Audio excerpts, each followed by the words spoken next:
Boa noite, me chamo Adriano. Sou morador da cidade de São José dos Campos, capital do Vale do Paraíba. Este relato aconteceu no ano de 2000 e eu tinha por volta de 22 anos. Tudo aconteceu em um convite de um amigo chamado Wagner, de apelido Lapio, a irmos pescar na represa do Rui, na folga de sábado, na região de Santa Branca, onde se encontra a represa conhecida por abastecer as cidades nas proximidades. Local de grande procura por pescadores e turistas, por conta das maravilhas que se encontram na região. Local de muitas pousadas, hotéis fazendas e vários pesqueiros. Fomos em um local público e bem conhecido, mesmo se tratando de uma propriedade particular. Na verdade, era uma fazenda do ramo de laticínios. Então, fomos de bicicleta, por se tratar de um local muito próximo da minha cidade, que levava não mais do que 2 horas de boas pedaladas se você tiver preparo. Combinamos de sair bem cedo da minha casa, antes das 5 horas da manhã. E por volta das 7, já nos encontrávamos na estrada de terra que dava acesso a essa propriedade. Passamos por uma pequena casa que se encontrava com as janelas abertas e notamos uma música a ser tocada, quase que sem perceber. Era uma música do campo, uma moda de viola, assim tratada por quem vive no campo. Nos aproximamos e batemos palma. E logo em seguida, sai um senhor muito simples de cor escura na janela. Nós já anunciamos um bom dia, e já pedindo desculpas pelo incômodo. O meu amigo deu início à pergunta. Bom dia, tudo bem com o senhor? Desculpe a gente incomodar logo cedo. Só queria saber se essa estrada segue até a propriedade do Rui. Ele respondeu que sim, que era só pegar todas as saídas à esquerda, e quando a estrada bifurcasse, era para pegar a saída à direita, e depois seguir reto até chegar a uma porteira. E chegando nela, era só passar pelo quebra-costela, uma passagem para pedestres, que impede a passagem do gado. Então, antes de sairmos em direção a esse destino, eu perguntei. Só mais uma pergunta, senhor. No caminho até aqui, notamos que as outras casas que cercam essa estrada têm uma cor vermelha na parte de cima dos batentes. O senhor pode me falar o porquê dessas marcas? Ele olhou em meus olhos e me perguntou. Vocês são de onde? Falamos que não éramos dali, mas que vínhamos da cidade de São José dos Campos. Estávamos indo em busca de alguns peixes e de relaxar. Ele disse que já imaginava que fosse isso, pelas tralhas e pela grande procura de pescadores aventureiros que sempre passam por ali. Ele disse que fôssemos pescar logo, e que não era para a gente se empolgar pela fartura de peixe que ali tinha. Bem, não entendemos muito bem o que ele quis dizer com isso. Agradecemos e seguimos pela estrada de terra. E daí não levou mais do que 20 minutos para chegarmos, já que daquele ponto era apenas descida. Chegamos no local, passamos as nossas bicicletas e seguimos por uma trilha bem estreita por meio do mato. Logo à esquerda, as águas da represa batiam no paredão de terra por onde a trilha cortava, bem próximo da represa. E se uma pessoa desatenta não tomasse cuidado, cairia ali facilmente. E provavelmente teria problemas se não soubesse nadar. pois dava para ver que daquele ponto a represa era bem funda. A trilha ia seguindo descendo em direção a um tipo de campo aberto, onde as águas da represa eram bem rasas. Montamos um quadrado de bambu, amarramos várias garrafas PETs e enfiamos 2 estacas no pé da margem da represa. E ali amarramos com arame o quadrado de bambu que foi necessário fazer, por conta da grande quantidade de água a pé que se encontrava em grande parte da represa. E se não fizéssemos isso, seria praticamente impossível de se pescar ali, pois acreditamos que os anzóis iriam enroscar ali com muita facilidade. O nosso cercado contra a água-pé estava pronto e funcionava com perfeição, mantendo toda aquela vegetação em volta dos bambus. Levamos a nossa ceva, farelo de milho, com ração e todo tipo de coisa que servem para atrair os peixes. Então, logo os peixes começaram a se movimentar dentro do cercado. Era só uma questão de tempo para serem fisgados. E assim seguiu o dia. Pescamos muito neste lindo sábado. Desde mandis, carás, tilápias, lambaris e até mesmo alguns tucunaré. Levamos 3 samuras, uma espécie de sacola com uma entrada de alçapão para ali guardarmos os peixes. E por volta de 4 horas da tarde, as 3 samuras já estavam cheias. Notamos que o volume de peixes parecia aumentar em nosso cercado de bambu, e isso nos deixou muito empolgados. E cogitamos a possibilidade de pousar ali. Mais à frente, seguindo à direita, notamos que tinha uma espécie de cabana de madeira flutuante, feita por algum outro pescador, que havia passado ali dias atrás. E como no dia seguinte era domingo, e eu morava sozinho e era solteiro, não vi problemas de ficar por ali até o dia seguinte. Então, estava decidido. Iríamos permanecer ali pescando até onde desse. E assim fizemos. E quando deu 5:30 da tarde, ouvimos um barulho de barco a motor bem de longe, que vinha em nossa direção. Eram 3 homens em um barco de metal. E notamos que todos eles estavam segurando espingardas. Achamos estranho o porquê de 3 homens estarem armados dentro de um barco, e com semblantes de preocupação quando viram que nós estávamos ali. Eles pararam o barco longe da margem e perguntaram com um tom de voz alta: "Vocês vão ficar aí até quando?" Dissemos que pretendíamos ficar ali até amanhã de domingo. Eles logo retrucaram que não poderíamos ficar ali depois das 18 horas. Disseram que aquele local era de propriedade particular e que o dono não permitia que ninguém pousasse ali, por conta de problemas criados por baderneiros que ali já passaram. E eles até permitiam que as pessoas pescassem ali, mas que fossem embora no final da tarde. Então, contrariado com a ordem, seguimos arrumando as coisas para irmos embora dali. E foi quando eles ligaram o barco e seguiram viagem pela represa.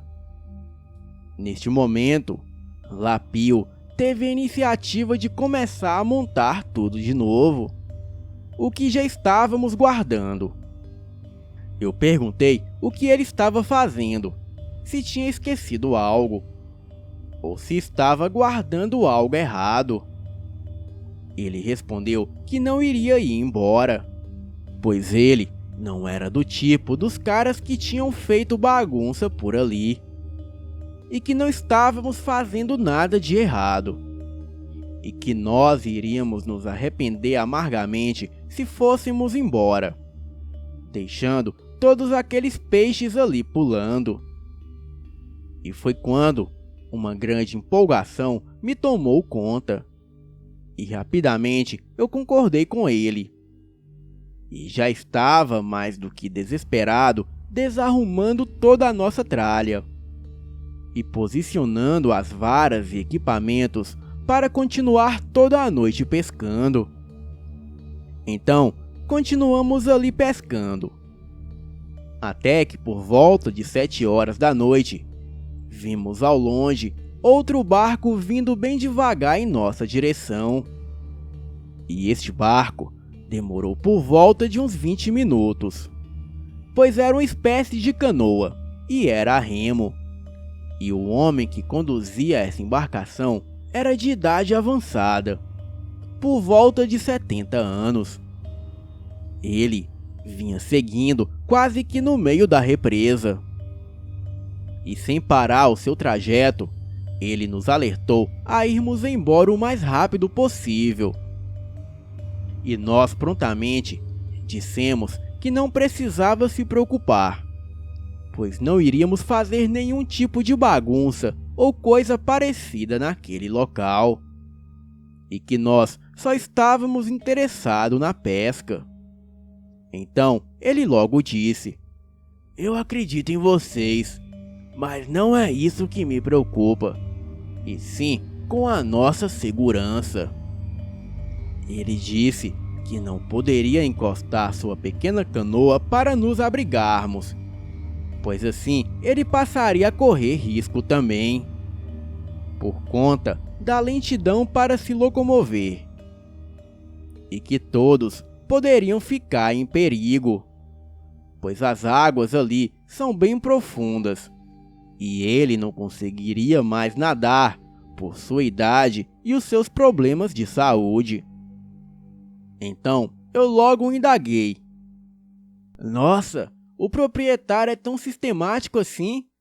Faz ameaças a quem decide permanecer nas margens da represa pescando?"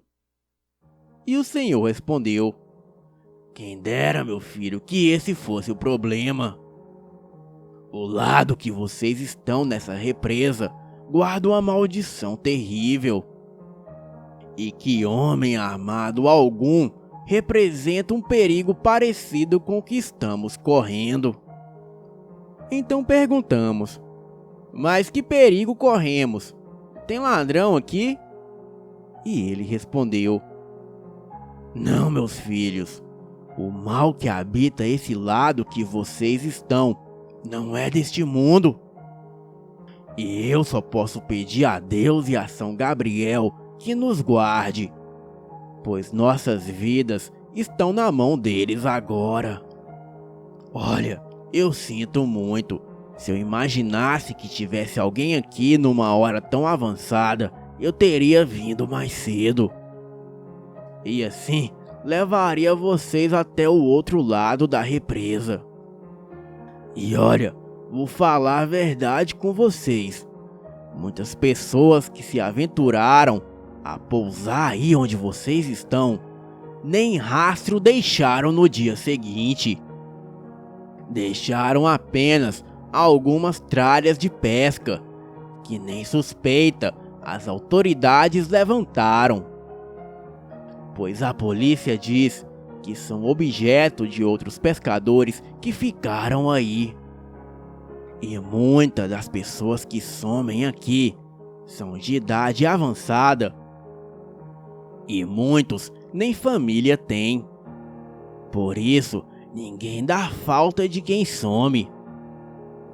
Olha, somente as pessoas ali que circulam a propriedade do Rui que fazem questão de acionar a polícia, mas sem necessidade de fato. E assim segue a rotina deste lugar. Então, o proprietário deu uma ordem para ninguém permanecer aqui pescando depois das 18 horas. E como vocês não são da região, não conhecem os costumes. Desconhecem por completo os perigos que os rondam.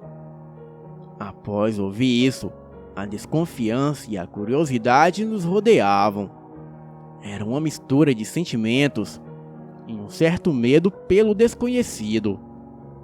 Então eu logo perguntei: "Mas senhor, que perigo é esse que se encontra neste lado? Seria algum animal, onça, ou algum tipo de felino ou lobo?" "Não, meus filhos, é muito pior. Vocês acreditam no sobrenatural?"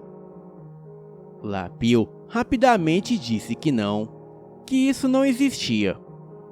Porém, eu disse que sim, que sempre tive uma certa desconfiança. "Então se preparem, pois você que não acredita vai passar a acreditar. E se daqui sair com vida, e você vai matar sua curiosidade, pois neste lado da represa vive uma criatura que muitos dizem ser um lobisomem. E olha, vou falar pra vocês, nada que eu já tenha visto em toda a minha vida chega perto dessa criatura que eu já presenciei muitas vezes. E sempre que passo de barco, essa criatura tá rodeando esse lado aí da represa onde vocês estão. Olha, vou dar um conselho pra vocês, meninos. Entrem na água e procurem afastar o máximo da margem. E que Deus abençoe vocês. Sinto muito, mas não quero presenciar o que está prestes a acontecer." Então, o senhor virou a canoa e continuou seguindo viagem pelas águas escuras por conta da noite que havia chegado. E nós ali estávamos sem saber o que fazer. Lapio rapidamente começou a retirar os samuras cheios de peixe da água. Então eu gritei a ele: "Não, Lapio, deixe os peixes aí. Não temos como levar eles com a gente, pois isso vai nos dar muito trabalho." De fato, daria muito trabalho, pois cada samura estava pesando mais do que 30 quilos. E se todos estivessem cheios como havia de estar, seria mais de 90 quilos de peso extra. Então, terminamos de arrumar tudo, colocamos todas as tralhas dentro de um enorme buraco no chão, cobrimos com um pedaço de madeirite que ali estava apodrecendo ao relento, e quando estávamos pensando em nos retirar do local, com o intuito de voltar no dia seguinte de carro, eis que um cheiro insuportável invade as nossas narinas, fazendo os nossos olhos lacrimejarem, como se estivéssemos cortando cebola. Então seguiu um som agoniante, como se fossem gritos e gemidos de dor. Parecia que alguma coisa vinha se arrastando, sofrendo muito. Porém, não havia barulho de algo se movendo. Era apenas um som terrível de gemidos, com uma espécie de grito menos alarmante, e uma bufada de um animal muito forte, semelhante a um boi, ou de um porco de tamanho descomunal. E foi quando algo muito grande surgiu no meio do mato. Aquilo era enorme e estava andando de 4 patas, completamente deformado, e saía sangue de várias partes do seu corpo. Porém, eu digo com toda certeza, não se trata da mesma criatura que todos dizem ser um lobisomem. E se de fato essa criatura for um lobisomem, o que todos já relataram aqui foi bem distorcido e refeito com o propósito de caracterizar a uma lenda de nosso folclore. só consigo descrever com detalhes como é de fato essa criatura, pois conseguimos ver ela por completo, de todos os ângulos e posturas possíveis. Bem, o senhor da canoa estava certo. A água nos manteve a salvo dessa besta demoníaca, nos possibilitando a ver de perto o que realmente ela é. Aquela coisa mede facilmente mais de 2,40 metros de altura. Porém, não tem pelagem em todo o corpo. Na verdade, os seus pelos mais parecem de um animal com algum tipo de sarna, dando para ver a pele por baixo dos pelos falhos e molhados. Sim, molhados, pois a criatura soltava uma espécie de suor. Que nada neste mundo venha a ter um cheiro tão insuportável como este. As suas mãos dianteiras eram semelhantes a mãos humanas, mas completamente desfiguradas. Ficam sangrando como se a pele estivesse com uma infecção ou coisa parecida. As suas pernas são a coisa mais bizarra que eu já vi.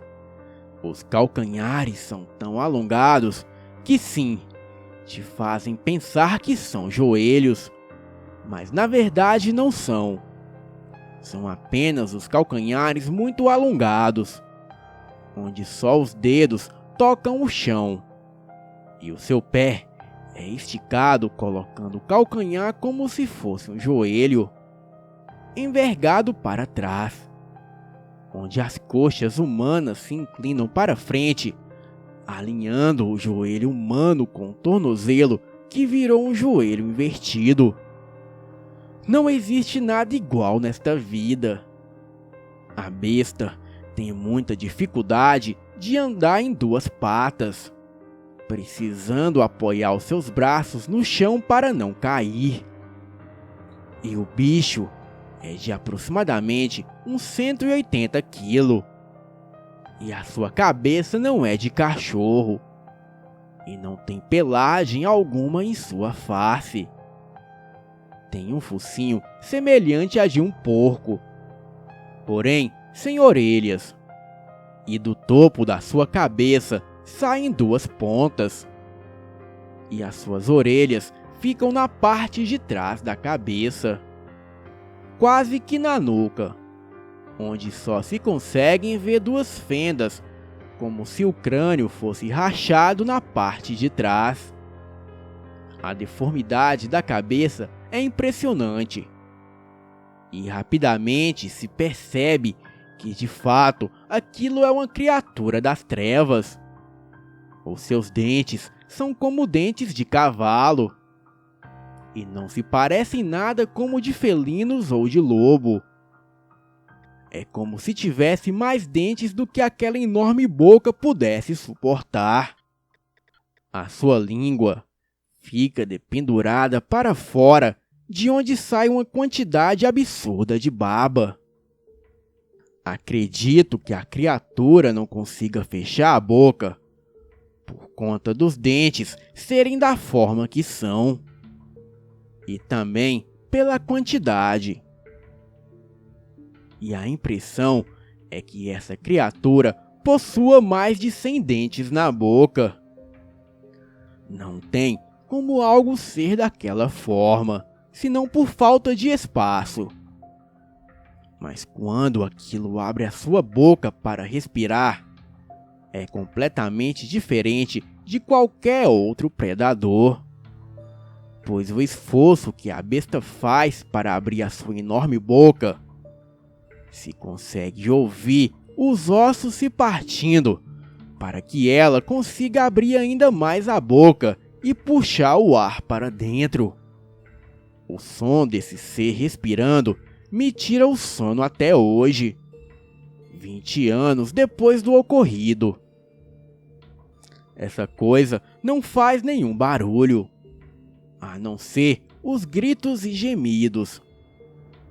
E este som terrível quando respira. E não se pode ouvir o seu caminhar a não ser quando aquilo salta.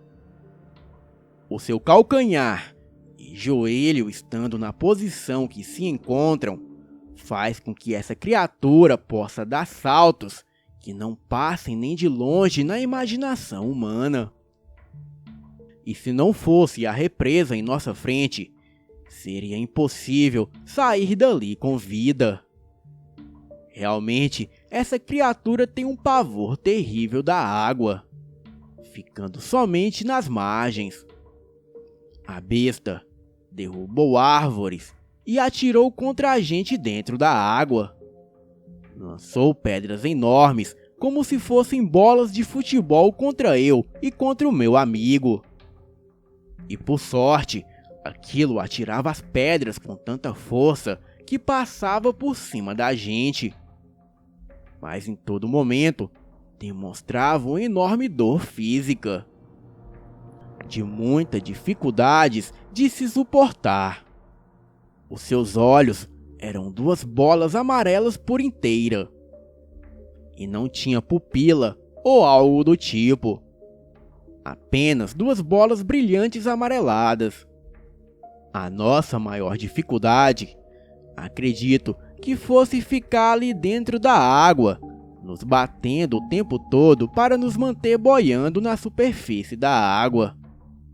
Isso tudo tendo que suportar o cheiro mais terrível que um ser humano possa vir a sentir. Teve momentos que achei que não iria aguentar.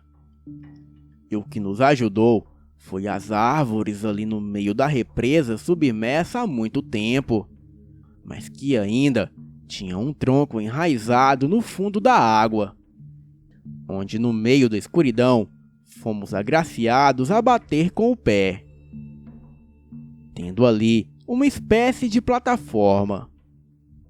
Nada confortável, mas quando nos cansávamos de bater os braços e pernas, ali conseguíamos esticar um pouco o corpo, evitando possíveis cãibras.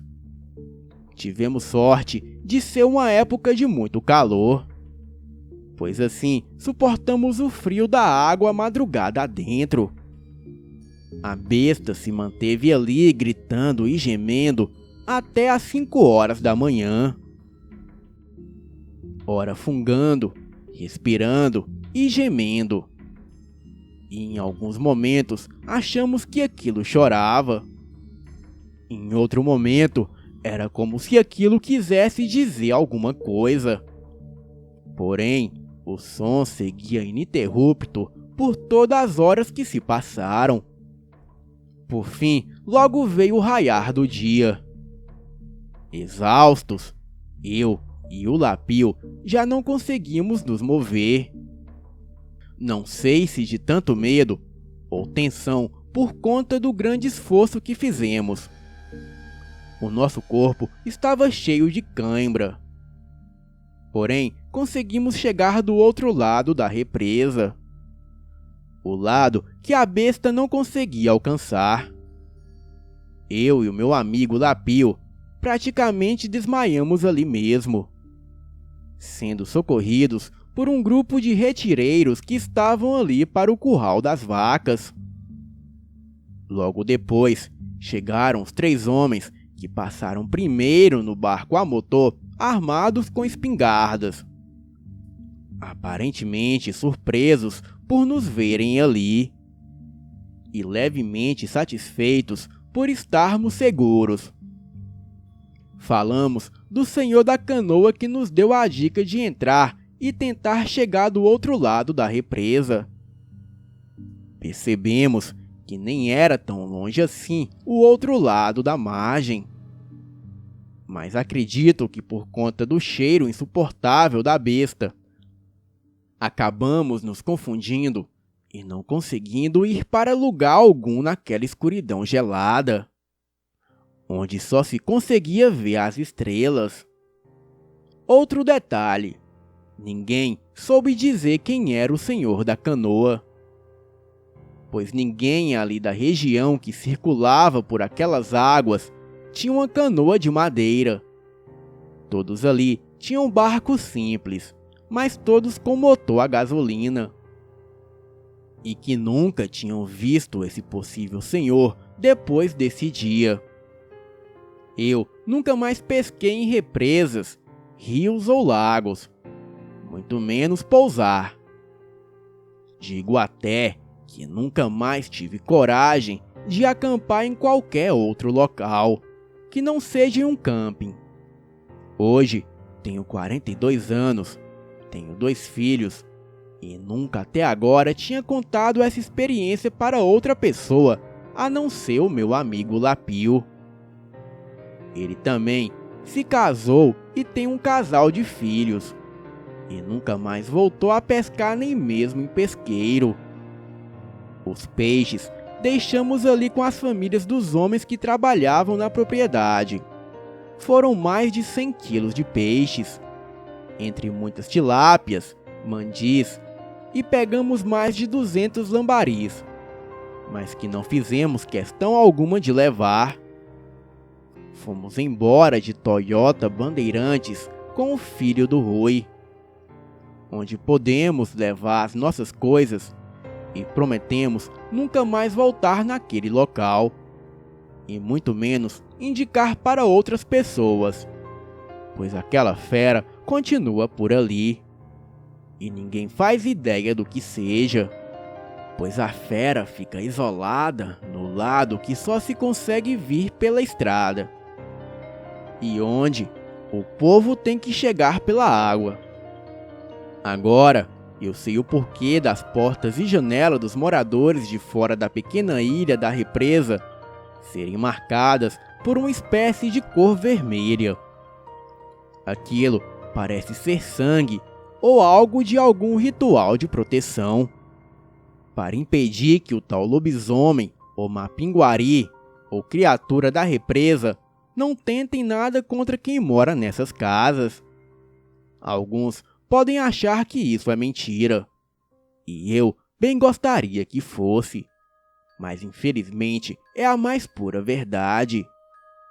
E se pesquisarem, vão ver mais relatos de outros locais de Santa Branca, que fui descobrir depois que é conhecida como Morada do Lobisomem. Este é o meu relato. Boa noite.